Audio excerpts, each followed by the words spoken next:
Bismillahirrahmanirrahim. Assalamualaikum warahmatullahi wabarakatuh.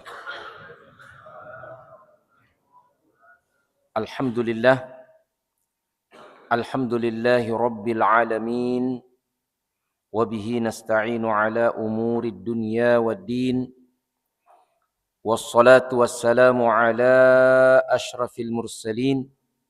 Nabiyyina wa sayyidina Muhammadin wa ala alihi wa ashabihi wa man sara ala nahjihi ila yaumiddin, amma ba'd. Farabbi shrah li sadri wa yassir li amri wahlul 'uqdatam min lisani yafqahu qawli. Jamaah subuh yang dirahmati oleh Allah Subhanahu wa taala, sebelum kita mentadabburi beberapa firman Allah Subhanahu wa taala, saya insyaallah akan mentilawahkan beberapa ayat yang insyaallah akan kita tadabburi, yang akan kita pelajari dalam kesempatan subuh hari ini.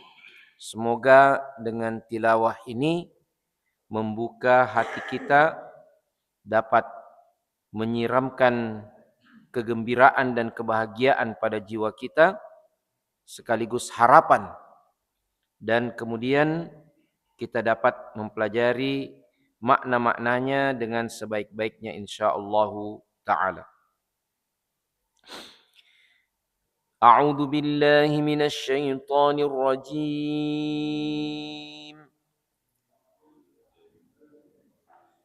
Ya, didengarkan saja Pak ya, insyaallah. Bismillahirrahmanirrahim.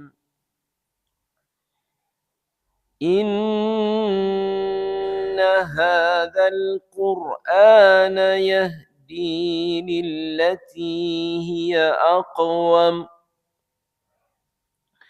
ويبشر المؤمنين الذين يعملون الصالحات أن لهم أجرا كبيرا وأن الذين لا يؤمنون بالآخرة أعتدنا لهم عذابا أليما ويدعو الإنسان بالشر دعاءه بالخير وكان الإنسان عجولا وجعلنا الليل والنهار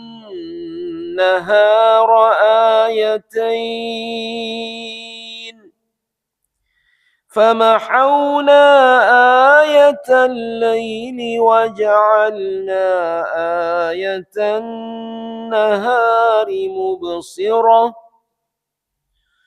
وجعلنا آية النهار مبصرة لتبتغوا فضلا من ربكم ولتعلموا عدد السنين والحساب وكل شيء فصلناه تفصيلا وكل إنسان ألزمناه طائره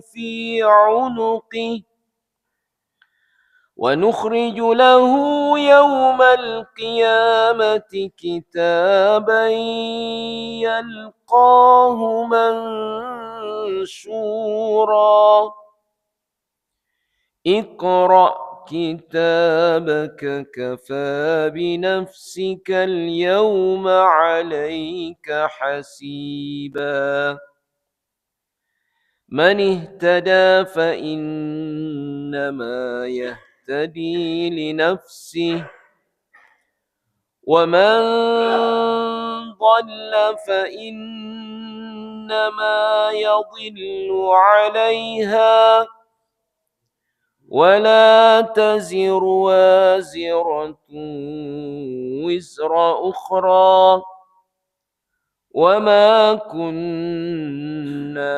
معذبين حتى نبعث رسولا Allahumma arhamna bil Quran.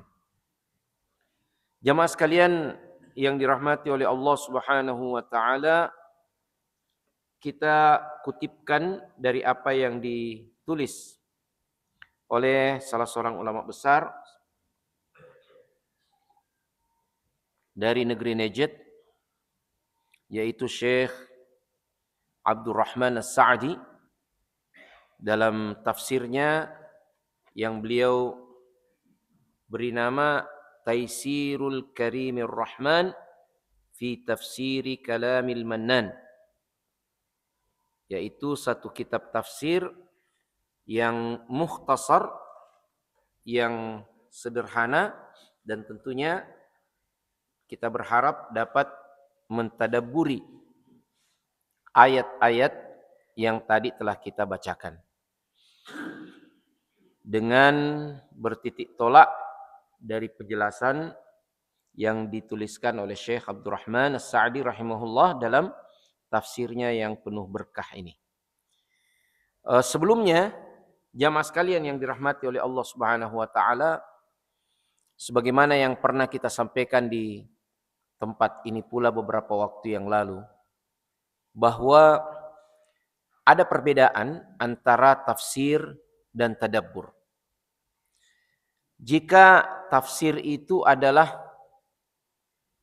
mengungkap makna-makna secara lebih detail daripada Al-Quran, maka dikenallah ada tafsir yang disebut tafsir tahlili, di mana setiap kata itu dikupas, ditahlil dengan detail, akar kata bahasanya, susunan gramatikalnya, ya, kaidah-kaidah nahwunya, bahkan dengan demikian detail dipelajari sababun nuzulnya, sehingga mendapatkan kesimpulan makna daripada ayat-ayat tersebut. Adapun tadabbur, ya, sejatinya tadabbur itu paling tidaknya adalah at-ta'atsur. Ya. Jadi tidak semua tadabbur adalah tafsir. Yang dimaksud dengan tadabbur adalah bahwa kita membaca Quran, kita menelaah Al-Quran, ada bekasnya pada diri kita. Kita terpengaruh, tertaksir dengan bacaan Al-Quran kita itu. Walaupun mungkin kita tidak mengetahui secara detail makna-maknanya, tetapi apa yang kita baca itu membekas pada diri kita. Nah, ini bertingkat-tingkat, ya, kemampuan tadabbur setiap muslim. Namun tidak boleh tidak, kita harus mentadabburinya. Ya, Allah Subhanahu wa taala bahkan mencela orang-orang yang tidak mentadabburi Al-Quran. Afala yatadabbaruna al-Qur'an am ala qulubin aqfaluha. Maka mengapakah mereka tidak mentadabburi Al-Quran? Ataukah sudah ada kunci-kunci yang menutup hati mereka? Nah, jadi Al-Quran harus ditadabburi, liyadabbaru ayatihi. Jadi mentadabburi Al-Quran, Pak, wajib, ya. Menghafal Al-Quran secara keseluruhan, ya, kecuali beberapa ayat memang wajib untuk dihafal seperti Al-Fatihah, dan beberapa ayat yang lain, ya. Karena ini dipakai dalam sholat. Adapun menghafalkan yang lain-lainnya itu wajib kifai, fardu kifayah, wajib bagi kaum muslimin secara bersama. Harus ada di antara kaum muslimin yang menghafalkannya, tapi tidak semua kita. Adapun tadabbur, setiap kita harus mentadabburi Al-Qur'an. Weh, susahnya itu dipelajari tafsirnya, Ustaz. Beda tafsir dengan tadabbur. Tafsir itu juga bagian daripada tadabbur, insya Allah. Tetapi makna yang paling esensial daripada tadabbur itu adalah ta'assur. Apa yang dimaksud dengan ta'assur? Makanya tadabbur itu berasal dari kata apa? Ad-dubur. Ya. Dubur itu artinya di belakang, ya kan? Sudah diakomodasi, diambil juga dalam bahasa Indonesia. Dubur. Artinya sesuatu yang di belakang. Nah, kalau demikian artinya, tadabbur adalah menyisakan daripada apa yang kita baca itu. Tidak hilang. Ya. Ada makna yang menggugah hati kita. Itulah tadabbur.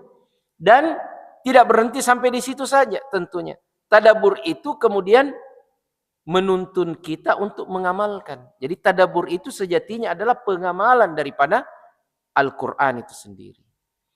Contoh, tidak semua kita tahu apa ini intinya ayat-ayat ini. Tentu kalau kita tahu, itu membantu kita untuk mentadabbur lebih dalam lagi. Membangkitkan semangat kita untuk mengamalkannya. Tetapi subhanallah, coba kita renungkan firman Allah Subhanahu wa taala ya dalam surat Al-Anfal, wa idza dzukirallahu wajilat qulubuhum wa idza tuliyat alaihim ayatuhu zadathum imana. Kalau disebutkan nama Allah, bergetar hatinya. Dan kalau dia mau dibacakan padanya ayat-ayat Allah, bertambah keimanannya.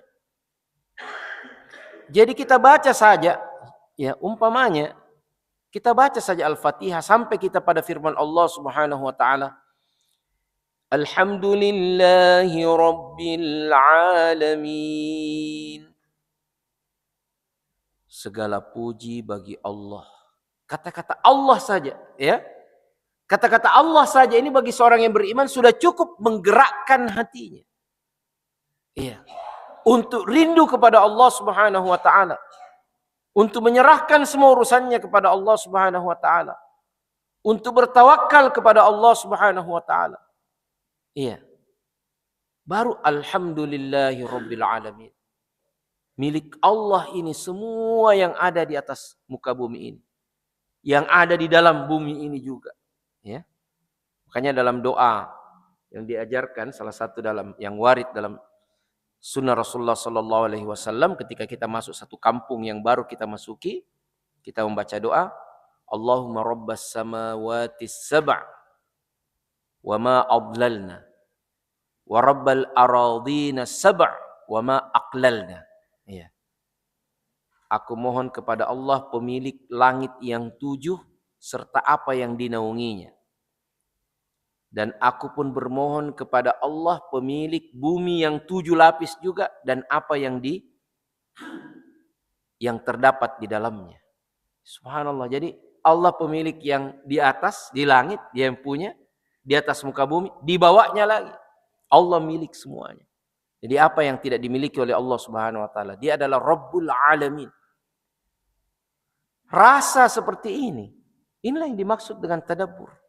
Yang akan menuntun kita untuk menyerahkan semua urusan kita kepada Allah Subhanahu wa taala. Jangankan masalah, ya mohon maaf umpamanya kita mau bangun fasilitas ibadah masjid. Saya lihat masjid kita sudah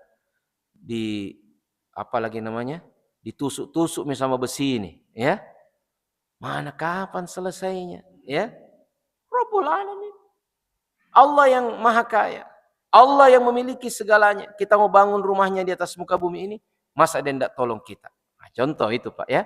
Jadi kita bertawakal pada Allah, menambah tawakal kita kepada Allah. Yang membuat kita semangat cari donasi. Semangat juga kita berinfak. Jadilah masjid kita nanti ini. Ya. Ini begitulah. Subhanallah, kita sebagai pengurus masjid memang selalu dalam tanda kutip itu tergoda memperluas masjid kita. Iya.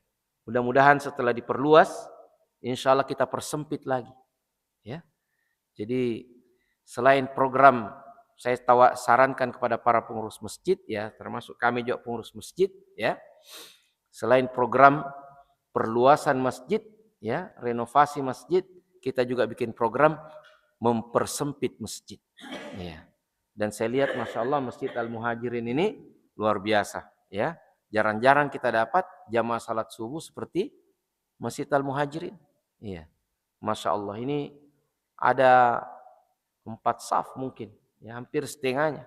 Ya, tapi jangan berbangga dulu, Pak. Ya, di salah satu masjid di Indonesia ini yang paling banyak sholat subuhnya, selain ya tentunya kalau pesantren mau tidak mau, ya, seperti di Stiba, mau tidak mau pergi ke salat di masjid santri, ya kan, mahasiswa.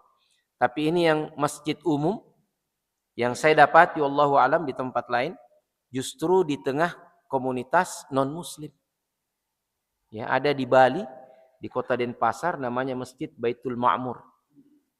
Tidak kurang 500 orang setiap hari sholat subuh berjamaah, Pak. Ya. Nah, ini di tengah-tengah non muslim.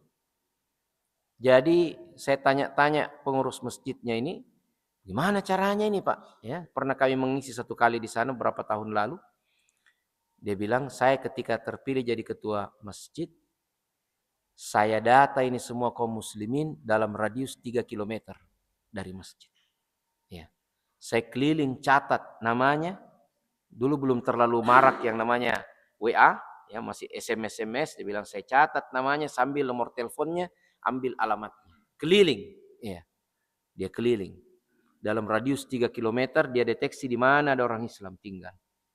Diambil nomornya. Ini pertama-tama. Kemudian dia bilang, saya bikin perhelatan seperti mau pengantin, ya, bikin undangan. Kalau menghadiri pengantin saja kita rela mencetak undangan yang mahal-mahal itu, Pak. Kenapa untuk satu perhelatan yang pasti lebih penting daripada sekedar walimah pengantin, yaitu sholat subuh berjamaah dan mendengarkan ceramah. Jadi dia bikin undangan, Pak. Ya, undangan seperti undangan pengantin dia cetak. Iya. Kemudian dia sendiri antar kepada semua orang yang sudah didata itu. Ya. Subhanallah. Kemudian dia tanya-tanya siapa ustadz yang paling digandrungi oleh jamaah, ya. Oh, ustadz ini, ustadz ini, ustadz ini. Dia undang, ya. Dan dia bicara sama ibu-ibu. Ibu-ibu bagaimana? Konsumsi aman, ya. Ya, orang Bali itu memang ahlinya bikin kue juga, ya. Jadi kaum muslimin Bali, masya Allah, kue mantap, ya. Diundanglah. Kemudian bapak-bapak yang sebagian mereka purnawirawan, pensiunan, ya, diminta sebagai tokoh untuk menjadi penjemput tamu. Iya. Jadi orang kan ini pergi rumahnya Allah. Dijadikanlah penjemput tamu-tamunya Allah. Iya. Yang bertugas baru kita masuk di dalam masjid sudah disambut, ya.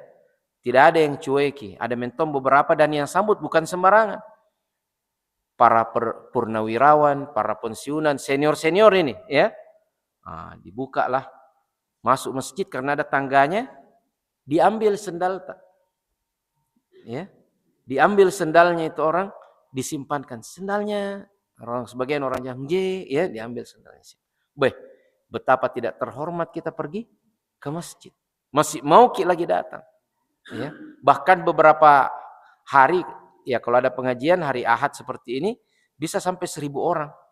Iya, sholat berjamaah, sholat subuh. Iya, di tengah-tengah komunitas non muslim. Ya, jadi dia bilang, ya dulu mesti terpaksa di renov masjidnya agak lebih besar lagi. Ya, saya terakhir datang sudah lebih besar lagi daripada yang dulu.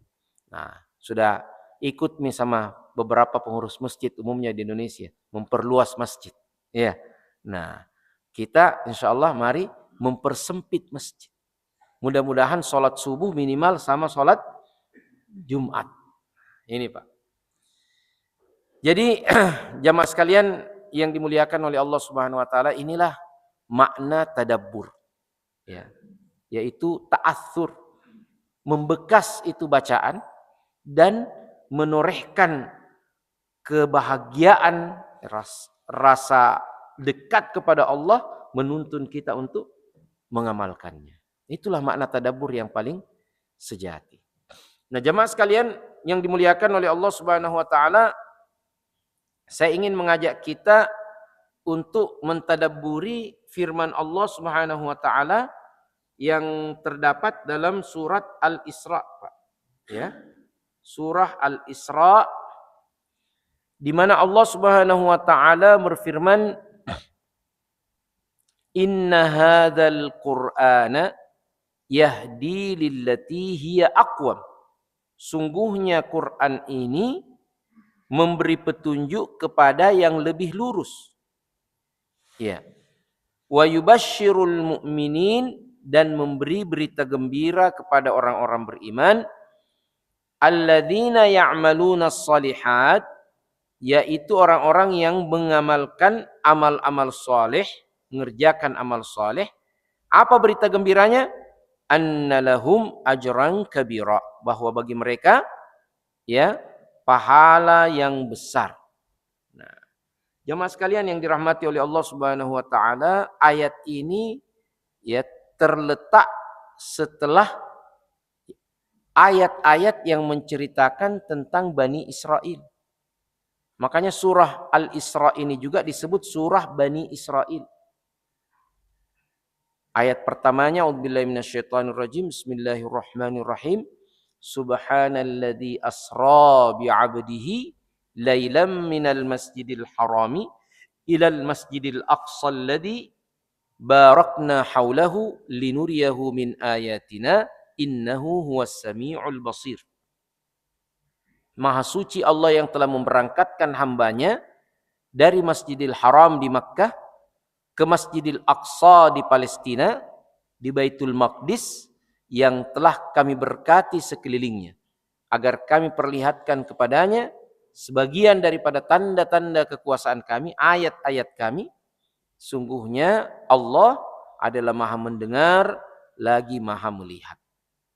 Kemudian disebutkanlah tentang kerusakan yang dibuat oleh Bani Israel, tentang sikap membangkang mereka, ya, dan bahwa nanti ya orang-orang yang beriman itu akan kembali berkuasa, akan kembali dimenangkan oleh Allah Subhanahu wa taala. Yadkhulul masjida kama dakhaluhu awwala marrah wal yutabbiru ma 'alau tatbira. Ya. Kemudian Allah berfirman, asa rabbukum ayyarhamakum wa in uttum udna.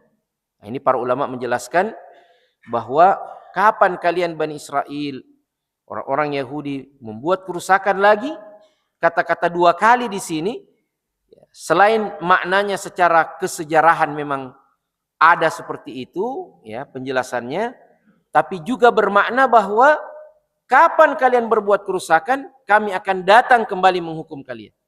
Jadi Bani Israel itu pernah sangat jahat, sudah diberi hidayah, dikirim para rasul, para nabi, dia bunuh itu para rasul, Pak. Termasuk diantaranya adalah Nabi Zakaria. Iya. Ini rajanya membunuh karena dia kepincut dengan anak istrinya. Dia kawini janda, Pak. Itu ceritanya, itu raja dari Bani Israel, kerajaan Baitul Maqdis. Kalau tidak salah namanya Herodes. Dia nikahi seorang janda, ada anaknya perempuan. Dia mau nikahi anaknya. Ya, saat itu yang menjadi nabi membimbing spiritual bangsa Bani Israel adalah Nabi Zakaria. Ya. Dia bilang, halalkan ki. Nabi Zakaria tidak boleh. Ini dalam Taurat haram itu. Ya, begitu juga dalam syariat Islam, Pak, ya. Anak tiri itu sudah jadi mahram kalau sudah bergaul suami istri, ya, laki-laki dengan ibunya. Maka ibu bapaknya itu namanya bapak sambung, ya. Anaknya namanya anak sambung. Mahram, ya, enggak boleh. Dia paksa. Nabi Zakaria tidak mau. Digergaji Nabi Zakaria, Pak. Digantikanlah, diangkat oleh Allah menjadi nabi pengganti Nabi Zakaria di Bani Israel, Nabi Yahya. Nabi Yahya juga dipaksa, ya, disembeli Nabi Yahya. Inilah kerusakan yang paling besar dilakukan oleh Bani Israel. Akhirnya Allah hukum, ya, Allah hukum dengan mendatangkan raja paling jahat juga dari Babilonia, Irak, namanya Nebukadnezar. Didatangkanlah dengan pasukannya yang sangat kejam, membunuhi orang-orang Bani Israel yang ada di Baitul Maqdis. Nah, itu kisahnya, Pak. Jadi Allah Subhanahu wa taala memperingatkan, kalau kau berbuat lagi kerusakan, kami akan datang lagi menghukum kalian. Nah, ini mereka bikin lagi masalah, bukan sekedar masalah, musibah kemanusiaan dengan apa yang terjadi di Gaza. Ini persoalan Gaza belum selesai, Pak. Walaupun ada namanya gencatan senjata, tapi tiap hari dibunuhi saudara-saudara kita. Kami mendapatkan report setiap hari. Ada lagi yang dibom di sini, ada lagi yang dibom seperti ini. Walaupun ya tidak seperti beberapa waktu yang lalu, tetapi ya kejahatan mereka ini berlangsung terus, dan ini kadang-kala lebih menyakitkan, ya. Karena orang dibunuh pelan-pelan, tidak dikasih masuk makanan, ya, biarkan mati kelaparan, ya, masuk makanan kemudian disortir sedemikian rupa, ya. Na'udzubillah. Inilah kerusakan mereka buat, maka pasti insya Allah dengan izin Allah mereka akan kita kalahkan. Bagaimana caranya? Setelah rangkaian kisah ini, kalau kita tadabburi, tiba-tiba muncul ayat ini. Inna hadzal Qur'ana yahdi lillati hiya aqwam. Sungguhnya Al-Quran ini akan memberi petunjuk kepada yang lebih lurus. Masya Allah. Selain makna lebih lurus di sini dalam pengertian jalan kita menuju keselamatan akhirat, ya. Wallahu ta'ala alam, saya mentadabburi bahwa inilah Al-Quran, kita kembali kepada Quran, inilah jalan kemenangan kita juga di dunia ini. Makanya inilah yang dipraktekkan oleh saudara-saudara kita yang ada di Gaza. Mereka mulai dari mana perjuangannya, Pak? Ya, Syekh Ahmad Yasin rahimahullahu ta'ala hidup di zaman di mana terjadi juga perlawanan terhadap pendudukan dan penjajahan Yahudi ini, Israel ini. Ya. Ketika para pejuang yang lain, faksi-faksi perlawanan yang lain, memfokuskan dirinya pada perlawanan bersenjata, yang dilakukan oleh beliau adalah memulai halaqah tahfidul Quran, tahsinut tilawah. Dia mulai dari situ, Pak. Itu Syekh Ahmad Yasin, orang cacat, Pak. Ya, nggak bisa, waktu itu mungkin dia masih bisa jalan sedikit, tetapi bicaranya saja berat. Ya, dia punya tangan saja sulit untuk diangkat, hampir tidak bisa. Kakinya lumpuh, berada di atas kursi roda. Tapi dia tidak putus asa. Mulai dari mana dia lakukan perlawanan ini, Pak? Dari Al-Quranul Karim. Dia didik pemuda-pemuda yang Masya Allah memang Allah pilihkan juga orang-orang luar biasa.